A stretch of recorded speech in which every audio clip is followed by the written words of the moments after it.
بسم اللہ الرحمن الرحیم۔ اللہ کے نام سے شروع کرتا ہوں جو بہت ہی مہربان ہمیشہ رحم فرمانے والا ہے۔ سورہ فتح آیت نمبر 1۔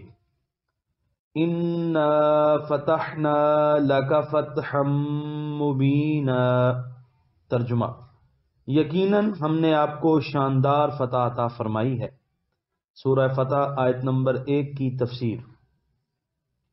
اگرچہ بعض روایات میں اس فتح مبین سے مراد فتح مکہ بیان کی گئی ہے اور بعض حضرات نے اس سے مراد فتح خیبر لی ہے، لیکن صحیح قول یہ ہے کہ اس فتح مبین سے مراد صلح حدیبیہ ہے۔ چنانچہ امام زہری لکھتے ہیں، صلح حدیبیہ ایک عظیم الشان فتح تھی۔ اس کی دلیل یہ ہے کہ اس موقع پر صرف 1400 صحابہ حضور صلی اللہ علیہ وآلہ وسلم کے ہم رکاب تھے۔ صلح کے بعد لوگوں نے آنا جانا شروع کر دیا۔ اس طرح انہیں اللہ تعالیٰ کے دین کے بارے میں جاننے اور سننے کے مواقع میسر آئے، اور جس نے اسلام لانے کا ارادہ کیا وہ بآسانی اسلام لے آیا۔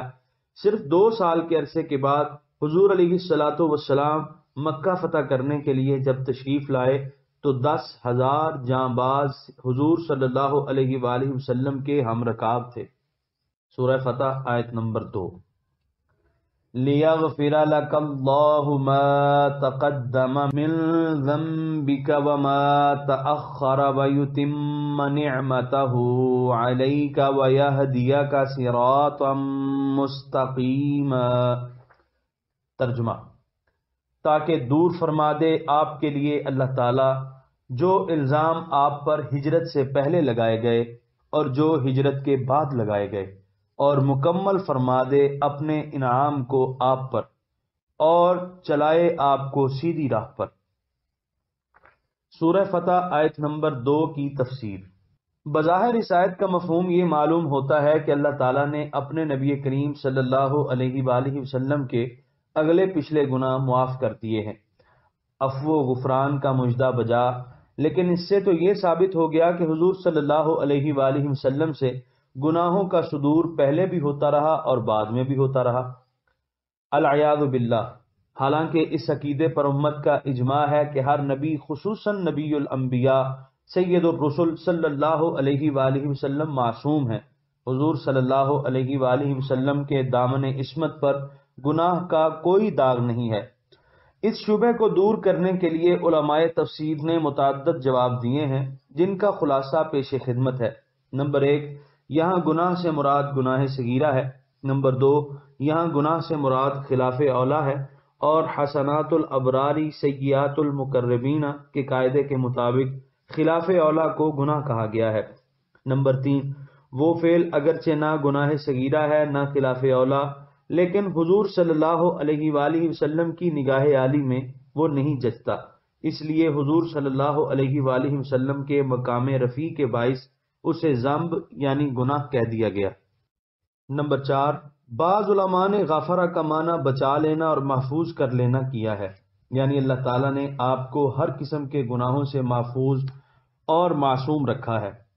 اس حفاظت ربانی کے باعث نہ پہلے آپ سے کبھی کوئی گناہ سرزد ہوا اور نہ آئندہ کبھی کوئی گناہ سرزد ہوگا۔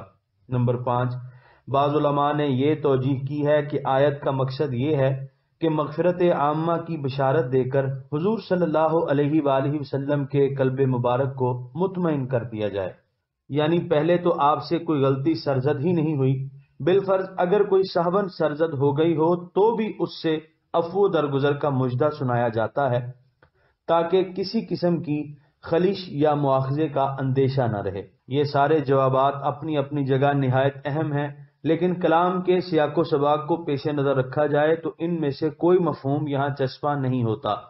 فتح مبین کی غرض و غایت یا اس کا نتیجہ اور انجام مغفرت بتایا گیا ہے، لیکن فتح اور مغفرت میں کوئی مناسبت نہیں۔ اس لیے اس آیت میں مزید غور و خوض کی ضرورت ہے تاکہ آیات کا باہمی ربط بھی واضح ہو جائے اور عصمت نبوت پر بھی کسی کو انگشت نمائی کا موقع نہ ملے۔ ذنبن کے لفظ پر غور کیا جائے تو یہ مشکل آسان ہو جائے گی۔ ذنبن کا معنی عام طور پر گناہ کیا جاتا ہے۔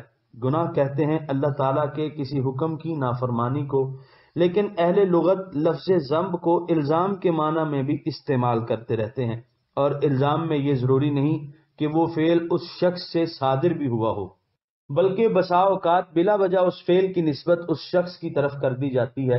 اسی مادہ کے دو اور لفظ ہیں، زانبن اور زنوبن۔ زانبن کا معنی دم ہے، جو جانور کے جسم کے آخر میں چمٹی ہوتی ہے۔ یوں معلوم ہوتا ہے کہ یہ اس کا جسم کا حصہ نہیں بلکہ باہر سے اس کے ساتھ چمٹا دی گئی ہے۔ اور پانی نکالنے والے ڈول کو زنوبن کہتے ہیں، جو رسی کے ایک سرے سے بندھا رہتا ہے۔ اسی مناسبت سے زنبن کا اطلاق الزام پر بھی ہو سکتا ہے، جو کسی شخص کی طرف منسوب کر دیا جاتا ہے، خواہ اس نے اس کا ارتکاب نہ کیا ہو۔ قرآن کریم میں بھی ذنبن کا لفظ الزام کے معنی میں استعمال ہوا ہے۔ ایک روز موسیٰ علیہ السلام نے ایک اسرائیلی اور ایک قبطی کو باہم لڑتے دیکھا۔ قبطی اسرائیلی کو زد و کوب کر رہا تھا۔ اسرائیلی نے حضرت موسیٰ علیہ السلام کو دیکھا تو انہیں مدد کے لیے پکارا۔ آپ نے پہلے قبطی کو منع کیا کہ غریب اسرائیلی پر ظلم و زیادتی نہ کرے۔ جب وہ باز نہ آیا تو آپ نے اسے ایک مکہ دے مارا جو اس کے لیے جان لیوا ثابت ہوا۔ اپنے زیر دست ساتھی کی مدد کرنا، اس کے بچاؤ اور اپنے دفاع کے لیے حملہ آور کو مکہ مارنا نہ شرعن کوئی جرم ہے نہ عرف میں یہ فعل کبیح ہے، لیکن فرعون چونکہ آپ کا دشمن تھا اور انہیں حکومت کا باغی تصور کرتا تھا، اس نے آپ پر قتل کا الزام رکھا تھا، اور اگر اس کا بس چلتا تو آپ کو وہی سزا دیتا جو قتل عمد کی ہے۔ جب اللہ تعالیٰ نے حضرت موسیٰ علیہ السلام کو حکم دیا کہ فرعون کے پاس جاؤ اور اسے دعوت حق دو، تو آپ نے بارگاہ الہی میں عرض کی، وَلَهُمْ عَلَيَّ ذَنْبٌ فَأَخَافُ أَن يَقْتُلُونِ، انہوں نے مجھ پر الزام قتل لگا رکھا ہے، پس مجھے اندیشہ ہے کہ وہ مجھے قتل کر دیں گے۔ اس آیت میں ذنبن سے مراد گناہ نہیں بلکہ الزام ہے، کیونکہ آپ نے اپنے اور اپنے امتی کے بچاؤ کے لیے یہ اقدام کیا تھا۔ آپ کا ارادہ اس کو قتل کرنے کا ہرگز نہ تھا، اور نہ عام طور پر مکہ لگنے سے موت واقع ہوتی ہے۔ ان آیات کے سیاق و سباق کو مد نظر رکھا جائے تو یہی معنی یعنی الزام یہاں موضوع اور مناسب معلوم ہوتا ہے۔ غافرہ کا معنی چھپا دینا، دور کر دینا۔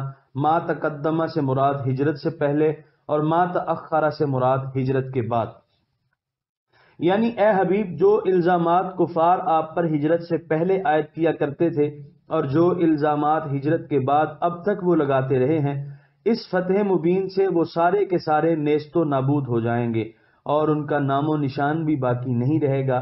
پہلے ہم قرآن حکیم اور کتب حدیث سے ان الزامات کی چھان بین کرتے ہیں اور اس کے بعد یہ وضاحت کریں گے کہ وہ الزامات اس فتح مبین سے کس طرح دور ہو گئے۔ ہجرت سے پہلے جو الزامات کفار کی طرف سے حضور سرور عالم صلی اللہ علیہ وآلہ وسلم پر عائد کیے جاتے تھے وہ یہ ہیں: یہ کاہن ہے، یہ شاعر ہے، یہ مجنون ہے، یہ ساحر ہے، یہ اوروں سے سن سن کر فسانے بنا لیتا ہے، اسے کوئی اور پڑھاتا ہے، وغیرہ وغیرہ۔ ہجرت کے بعد الزامات کی فہرست کچھ یوں ہے۔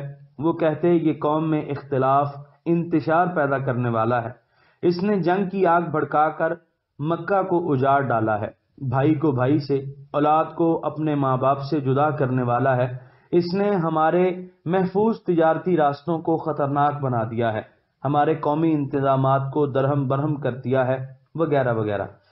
اس صلح سے پہلے مسلمانوں اور مشرکین کے درمیان حالت جنگ تھی، ایک دوسرے کے ہاں آنا جانا، مل بیٹھنا، تبادلہ خیال کرنا ناممکن تھا۔ حضور کے خلاف جو بہتان اہل غرض تراشتے، سادہ لوح عوام انہیں سچ تسلیم کر لیتے اور اسلام سے کھچے کھچے رہتے۔ مسلمان صرف مدینہ طیبہ میں محصور ہو کر رہ گئے تھے۔ ہجرت کے بعد مکہ میں ان کی آمد و رفت ممنوع قرار دے دی گئی تھی۔ مکہ کے سردار اپنے آدمی بھیج کر بادیہ نشین قبائل میں اسلام اور مسلمانوں کے خلاف جھوٹا پراپیگنڈا کرتے اور ان کے دلوں میں مسلمانوں سے نفرت اور عداوت کی آگ بھڑکاتے رہتے۔ یوں عرصے تک بدو قبائل میں تبلیغ اسلام کے امکانات نہ ہونے کے برابر تھے۔ حدیبیہ کے موقع پر جو صلح ہوئی اس کی مشہور دفعات آپ سورت کے تعارف میں ملاحظہ کر چکے ہیں۔ اس معاہدے پر سرسری نظر ڈالنے سے تو یہی پتہ چلتا ہے کہ مسلمانوں نے بہت دب کر صلح کی ہے اور کفار اپنی منمانی شرائط منوانے میں کامیاب ہو گئے ہیں۔ اسی وجہ سے لشکر اسلام کو ان شرائط کا جب علم ہوا تو انہیں بہت گراں گزرا۔ حضرت فاروق اعظم جیسی ہستی بھی بے تاب ہو گئی، بارگاہ رسالت میں حاضر ہو کر اپنی بے چینی کا اظہار کیا اللہ تعالیٰ کے حبیب صلی اللہ علیہ وآلہ وسلم نے ارشاد فرمایا، انا عبد اللہ و رسولہ، میں اللہ تعالیٰ کا بندہ اور اس کا رسول ہوں، میں اس کے حکم کی ہرگز مخالفت نہیں کروں گا اور وہ مجھے ہرگز ضائع نہیں ہونے دے گا۔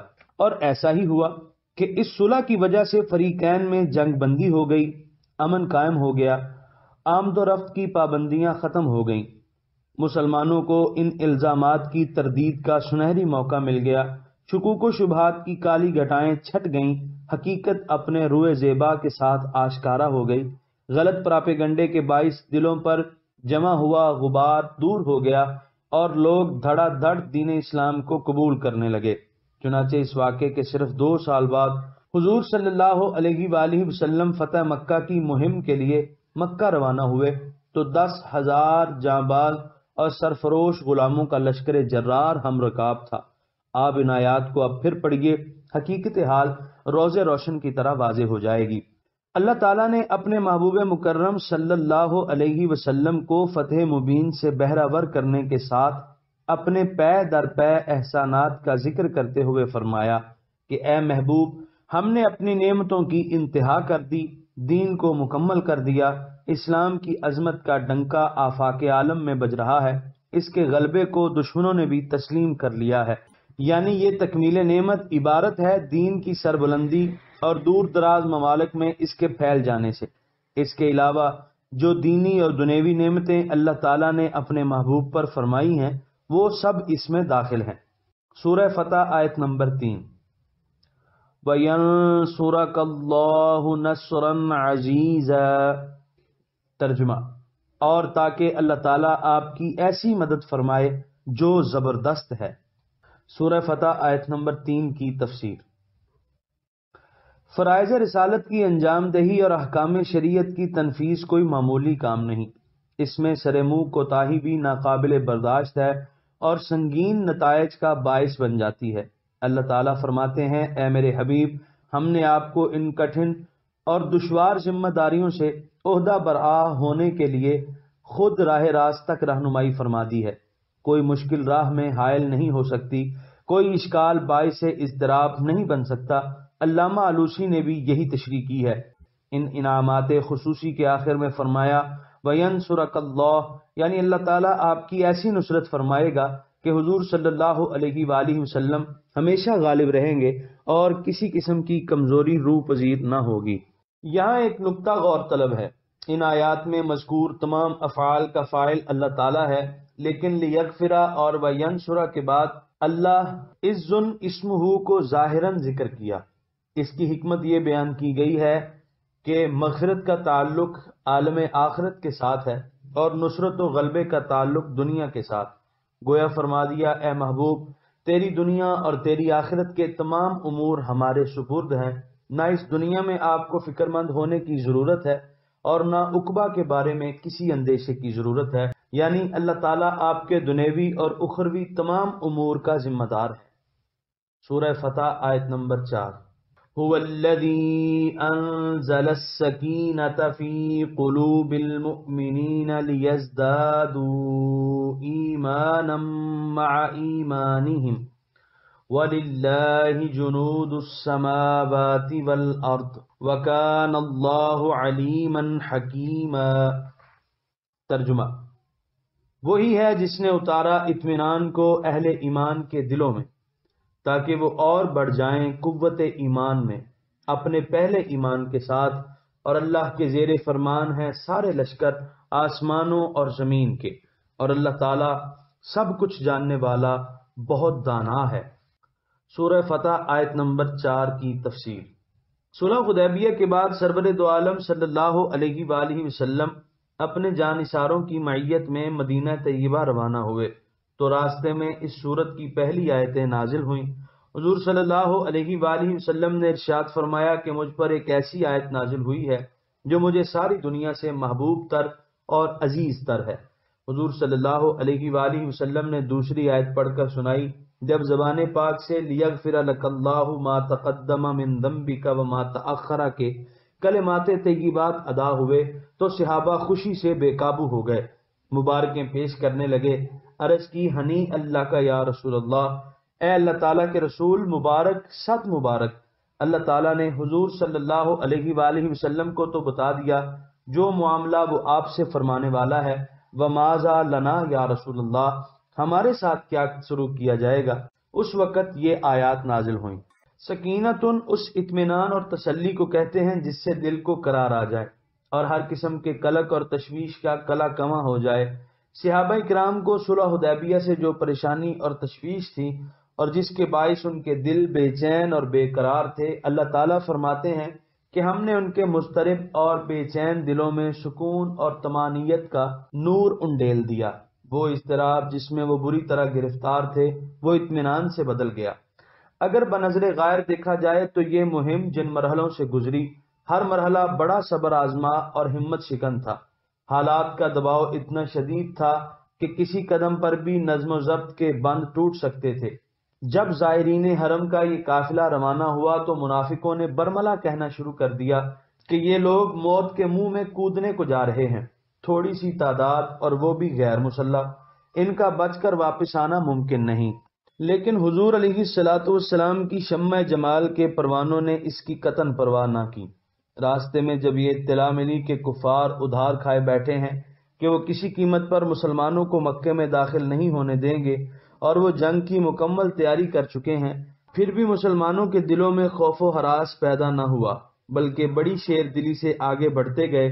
پھر جب حضرت عثمان کی شہادت کی افواہ گرم ہوئی اور بیعت رضوان کی دعوت دی گئی، اس وقت بھی ان کا جذبہ جاں فروشی دیدنی تھا، آگے بڑھ کر بیعت کر رہے تھے اور اس عہد کو نبھانے کا عزم کیے ہوئے تھے۔ اور جب صلح کی شرائط طے پا گئیں جو بادی النظر میں کفار کی فتح اور مسلمانوں کی ہار دکھائی دیتی تھی، تو اس وقت بھی حضور صلی اللہ علیہ وآلہ وسلم کی قیادت پر انہیں اس قدر اعتماد اور بھروسہ تھا کہ سر تسلیم خم کر دیا۔ ان تمام مرحلوں میں نظم و ضبط کا دامن مضبوطی سے تھامے رکھا، بیک وقت خوف و ہراس، اشتعال و انتقام، مایوسی اور بد دلی کے تھپیڑوں کے سامنے ثابت قدم رہنا صرف اسی گروہ سے متوقع ہو سکتا ہے جن کے دلوں کو اللہ تعالیٰ نے تسکین اور اطمینان کی دولت سے مالا مال کر دیا ہو۔ اسی تسلیم و رضا، جرت و دلیری اور ہمت و استقامت جس کا مظاہرہ انہوں نے قدم قدم پر کیا، اس کا اجر انہیں یہ دیا گیا کہ ان کی قوت ایمان دو چند ہو گئی اور ان کے یقین کو پختگی نصیب ہوئی۔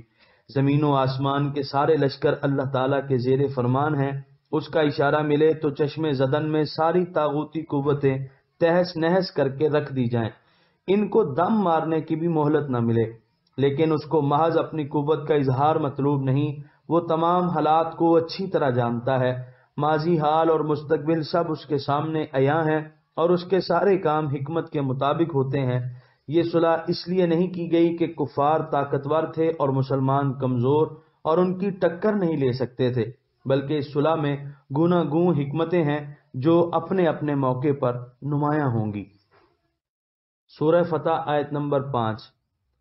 لِيُدْخِلَ الْمُؤْمِنِينَ وَالْمُؤْمِنَاتِ جَنَّاتٍ تَجْرِي مِن تَحْتِهَا الْأَنْهَارُ خَالِدِينَ فِيهَا وَيُكَفِّرَ عَنْهُمْ سَيِّئَاتِهِمْ وَكَانَ ذَلِكَ عِندَ اللَّهِ فَوْزًا عَظِيمًا۔ ترجمہ: تاکہ داخل کر دے ایمان والوں اور ایمان والیوں کو باغوں میں، رواں ہیں جن کے نیچے نہریں، وہ ہمیشہ اس میں رہیں گے، اور دور فرما دے ان سے ان کی برائیوں کو، اور یہ اللہ کے نزدیک بڑی کامیابی ہے۔ سورہ فتح آیت نمبر 5 کی تفسیر۔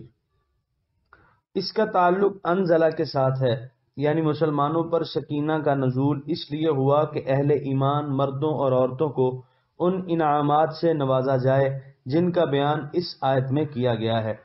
یکفرہ کا معنی یغطیہا، کسی چیز کو ڈھانپ دینا، کسی چیز پر اس طرح پردہ ڈال دینا کہ کسی کو اس کے وجود کا پتہ ہی نہ چلے۔ علامہ آلوسی اس لفظ کی تشریح کرتے ہوئے لکھتے ہیں، مقصد یہ ہے کہ اس سفر میں جو غلامان مصطفیٰ ہم رکاب تھے، ان کے اعمال نامہ سے ان کی برائیوں، ان کی خطاؤں اور ان کی لغزشوں کو محو کر دیا جائے گا، ان کا نام و نشان بھی باقی نہ رہے گا۔ یہ کمال مغفرت کی طرف اشارہ ہے۔ اس سے بڑی کامیابی اور کیا ہو سکتی ہے کہ اللہ تعالیٰ ان کی خطاؤں اور لغزشوں پر کلم عفو پھیر دے، اور قیامت کے روز جب انسان بارگاہ خداوند ذوالجلال میں پیش ہو تو فرشتے اس کے نامہ اعمال سے ایک جرم بھی بطور ثبوت پیش نہ کر سکیں۔ اسی کو اللہ تعالیٰ نے فوز عظیم فرمایا ہے، اور اس فوز عظیم کے اولین مستحق اسلام کے وہ 1400 جانباز اور سرفروش ہیں جو اس سفر مبارک میں اپنے محبوب قائد کے ہمراہ تھے۔ سورہ فتح آیت نمبر 6۔ وَيُعَذِّبَ الْمُنَافِقِينَ وَالْمُنَافِقَاتِ وَالْمُشْرِكِينَ وَالْمُشْرِكَاتِ الظَّانِّينَ بِاللَّهِ ظَنَّ السَّوْءِ عَلَيْهِمْ دَائِرَةُ السَّوْءِ وَغَضِبَ اللَّهُ عَلَيْهِمْ وَلَعَنَهُمْ وَأَعَدَّ لَهُمْ جَهَنَّمَ وَسَاءَتْ مَصِيرًا۔ ترجمہ: اور تاکہ عذاب میں مبتلا کر دے منافق مردوں اور منافق عورتوں، مشرک مردوں اور مشرک عورتوں کو جو اللہ کے بارے میں برے گمان رکھتے ہیں، انہی پر ہے بری گردش، اور ناراض ہوا ہے اللہ تعالیٰ ان پر، اور اپنی رحمت سے انہیں دور کر دیا ہے، اور تیار کر رکھا ہے ان کے لیے جہنم، اور وہ بہت برا ٹھکانہ ہے۔ سورہ فتح آیت نمبر 6 کی تفسیر۔ مدینے میں منافق اس ظام باطل میں مبتلا تھے کہ اب مسلمان زندہ بچ کر واپس نہیں آئیں گے، کفار مکہ ان کا کچومر نکال کر رکھ دیں گے۔ کفار مکہ خوشی سے پھولے نہیں سما رہے تھے کہ انہوں نے پہلی دفعہ منمانی شرائط پر مسلمانوں کو صلح کرنے پر مجبور کر دیا۔ اللہ تعالیٰ فرماتے ہیں ان دونوں گروہوں کی یہ غلط فہمی بہت جلد دور ہو جائے گی۔ پیغمبر اسلام کا قدم عزت و غلبے کی منزل کی طرف اٹھے گا، اسلام کا آفتاب اقبال نصف النہار پر پہنچے گا، جزیرہ عرب کے قبائل فوج در فوج اسلام کو قبول کر لیں گے، مکہ کے قابل فخر سردار خود چل کر آئیں گے، اور حضور سرور عالم و عالمیان صلی اللہ علیہ وآلہ وسلم کی خدمت عالیہ میں حاضر ہو کر توقع غلامی زیب گلو کریں گے، اور اس غلامی پر فخر و ناز کریں گے۔ اسلام کی ترقی اور پیغمبر اسلام کی بے مثال کامیابی کو دیکھ کر منافقین و مشرکین پر دنیا تاریک ہو جائے گی، ان کے گھروں میں صف ماتم بچھ جائے گی، ان کے دلوں سے غم و الم کا دھواں اٹھے گا۔ تباہی و بربادی کا جو چکر چلا کر وہ مسلمانوں کو ریزہ ریزہ کرنا چاہتے تھے، خود ان کو پیس کر رکھ دے گا۔ سورہ فتح آیت نمبر 7۔ وَلِلَّهِ جُنُودُ السَّمَاوَاتِ وَالْأَرْضِ وَكَانَ اللَّهُ عَزِيزًا حَكِيمًا۔ ترجمہ: اور اللہ کے زیر فرمان ہیں سارے لشکر آسمانوں اور زمین کے، اور اللہ تعالیٰ سب پر غالب بڑا دانا ہے۔ سورہ فتح آیت نمبر 8۔ اِنَّا أَرْسَلْنَاكَ شَاهِدًا وَمُبَشِّرًا وَنَذِيرًا۔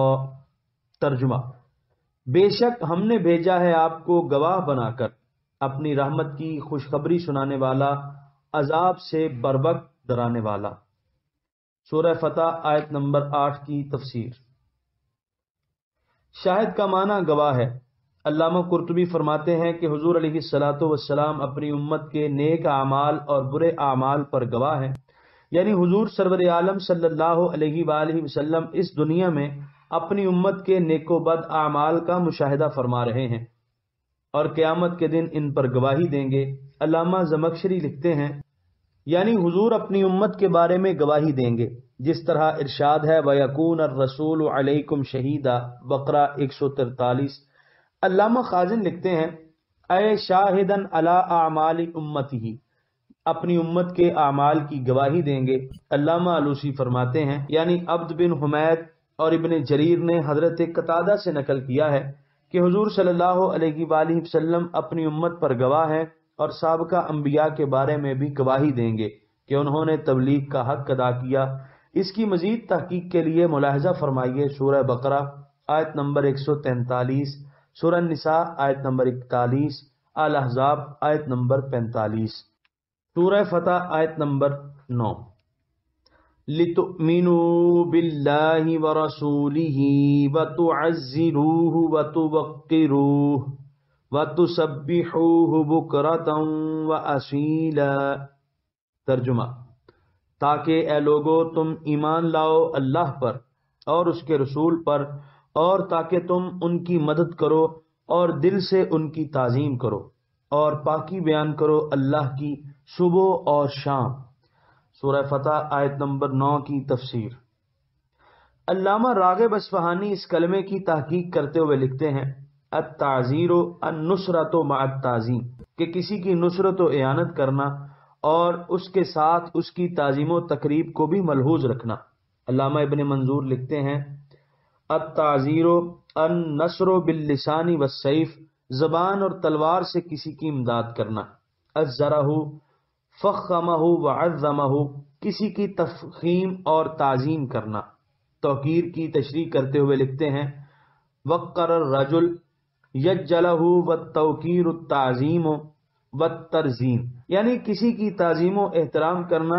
یہاں حکم دیا جا رہا ہے کہ میرے پیارے رسول پر سچے دل سے ایمان بھی لاؤ، اس کی نصرت و اعانت میں سر دھڑ کی بازی لگا دو، اس کے دین کی سربلندی کے لیے اپنے جملہ مادی اور ادبی وسائل کو پیش کر دو، اور اس کے ساتھ ساتھ میرے محبوب کے ادب و احترام کو ہمیشہ ملحوظ رکھو۔ ایسا نہ ہو کہ تم دین کی خدمت تو کرو لیکن بارگاہ نبوت کے آداب کو ملحوظ نہ رکھو۔ حضور صلی اللہ علیہ وآلہ وسلم کی اعانت اور اسی طرح حضور صلی اللہ علیہ وآلہ وسلم کی تعظیم و تکریم یکساں اہمیت کی حامل ہے۔ علامہ قرطبی فرماتے ہیں کہ تعزروہ اور توقروہ میں ضمیر مفعول کا مرجع حضور صلی اللہ علیہ وآلہ وسلم کی ذات والا صفات ہے، یہاں وقف تام ہے، اور تسبحوہ سے نیا کلام شروع ہوتا ہے، اور یہاں مفعول کا مرجع اللہ تعالیٰ کی ذات ہے، یعنی اللہ تعالیٰ کی تسبیح کرو۔ بعض علماء نے تمام افعال میں مفعول کی ضمیروں کا مرجع اللہ تعالیٰ کی ذات کو قرار دیا ہے تاکہ تفریق ضمائر لازم نہ آئے۔ ومن فرق الضمائر فقد ابعد۔ علامہ پانی پتی لکھتے ہیں کہ امام بغوی کا قول ہے کہ پہلے دو فعلوں میں ضمیر مفعول کا مرجع حضور صلی اللہ علیہ وآلہ وسلم ہے، اور تسبحوہ میں ضمیر کا مرجع اللہ تعالیٰ ہے۔ لکھتے ہیں یعنی زمخشری نے اس قول کو پسند نہیں کیا کیونکہ اس طرح انتشار ضمائر لازم آتا ہے، اور ہم کہتے ہیں کہ جب قرینہ موجود ہو اور التباس کا احتمال معدوم ہو تو اس وقت انتشار ضمائر میں کوئی قباحت نہیں۔ سورہ فتح آیت نمبر 10۔ ان الذین یبایعونک انما یبایعون اللہ ید اللہ فوق ایدیہم فمن نکث فانما ینکث علی نفسہ ومن اوفى بما عاهد عليه الله فسيؤتيه اجرا عظيما۔ ترجمہ: اے جان عالم، بے شک جو لوگ آپ کی بیعت کرتے ہیں در حقیقت وہ اللہ تعالیٰ سے بیعت کرتے ہیں، اللہ کا ہاتھ ان کے ہاتھوں پر ہے، پس جس نے توڑ دیا اس بیعت کو تو اس کے توڑنے کا وبال اس کی ذات پر ہوگا، اور جس نے ایفا کیا اس عہد کو جو اس نے اللہ سے کیا تو وہ اس کو اجر عظیم عطا فرمائے گا۔ سورہ فتح آیت نمبر 10 کی تفسیر۔ حضور رحمت عالم صلی اللہ علیہ وآلہ وسلم حدیبیہ کے مقام پر خیمہ زن ہیں۔ کفار مکہ بضد ہیں کہ کسی قیمت پر مسلمانوں کو عمرہ کرنے کے لیے مکہ میں داخل نہیں ہونے دیں گے۔ حضرت عثمان رضی اللہ عنہ دربار رسالت کے سفیر بن کر مکہ گئے ہوئے ہیں۔ اسی اثناء میں یہ افواہ پھیلتی ہے کہ کفار نے حضرت عثمان رضی اللہ عنہ کو شہید کر دیا ہے، اگرچہ حضور علیہ الصلاۃ والسلام اور حضور صلی اللہ علیہ وآلہ وسلم کے ساتھی جنگ کے لیے تیار ہو کر نہیں آئے تھے۔ احرام کی 2 چادریں اور قربانی کے جانور، یہی ان کا ذات سفر تھا، لیکن یکایک ایسی صورتحال پیدا ہو گئی کہ تعداد کی قلت اور اسلحہ کے فقدان کی پرواہ کیے بغیر محض قوت ایمانی پر بھروسہ کرتے ہوئے باطل سے ٹکرانا ناگزیر ہو گیا۔ چنانچہ رسول اکرم صلی اللہ علیہ وآلہ وسلم ایک درخت کے نیچے تشریف فرما ہوتے ہیں اور بیعت کرنے کی دعوت دیتے ہیں۔ حضرت جابر رضی اللہ عنہ راوی ہیں، یہ بیعت اس بات پر تھی کہ جب تک ہمارے جسموں میں جان ہے جب تک بدن میں خون کا ایک قطرہ موجود ہے ہم میدان جنگ میں ڈٹے رہیں گے اور اہل مکہ کو اس خیانت اور سفیر کشی کی عبرتناک سزا دیں گے۔ حضرت جابر رضی اللہ عنہ کہتے ہیں کہ غلامان حبیب کبریا علیہ الصلاۃ والتسلیمات پروانہ وار دوڑ دوڑ کر حاضر ہو رہے ہیں اور اپنے آقا و مولا کے دست مبارک پر اپنا ہاتھ رکھ کر جاں بازی اور سرفروشی کی بیعت کر رہے ہیں۔ الغرض 1400 ہمراہیوں میں سے کوئی ایک بھی سعادت سے محروم نہ رہا، البتہ جد بن قیس جو حقیقت میں منافق تھا اس نے بیعت نہ کی۔ بخدا مجھے اب بھی وہ منظر نظر آ رہا ہے کہ وہ اپنی اونٹنی کے پیٹ کے ساتھ چمٹا ہوا ہے اور اپنے آپ کو لوگوں کی نظروں سے چھپانے کی کوشش کر رہا ہے۔